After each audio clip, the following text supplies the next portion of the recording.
لا إله إلا الله محمد رسول الله. Assalamu alaikum wa rahmatullahi wa barakatuh. This is Amazing Quran, in which I share with you the things which I find amazing in the Holy Quran.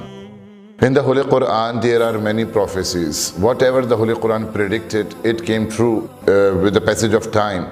One of the prophecy which the Holy Quran made was about Abu Lahab. It was the third year of prophethood when Holy Prophet, peace be upon him, started preaching openly, and Allah commanded the Holy Prophet, peace be upon him, فَاسْدَعْ بِمَا تُؤْمَرْ وَأَعْرِضْ عَنِ الْمُشْرِكِينَ, expound openly what thou Lord commanded, and turn away those who join false gods with him. So Holy Prophet, peace be upon him, climbed up Mount Safa. It was a traditional way to announce the things there.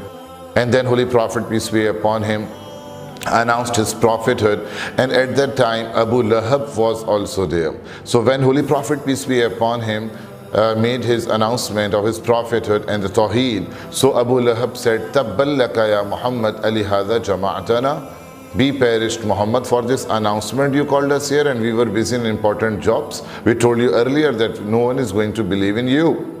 So he spoiled that whole effort of the Holy Prophet, peace be upon him, and the people dispersed. No one accepted Islam. But Allah sent down a surah at that time. This surah is known as Suratul Lahab.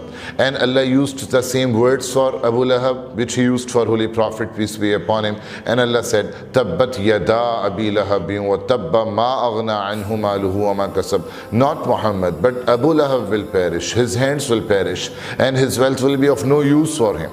The Holy Quran predicted it in the third year of prophethood, and it was a time when Abu Lahab was one of the most handsome men of Makkah. He was one of the most influential people of Makkah. He used to feel proud of his wealth, of his family and everything. But Allah said he will perish. And the prediction, the prophecy came true after the Battle of Badr, around 10-12 years after this prediction. What happened to him? That he got a disease and his whole body became full of pustules.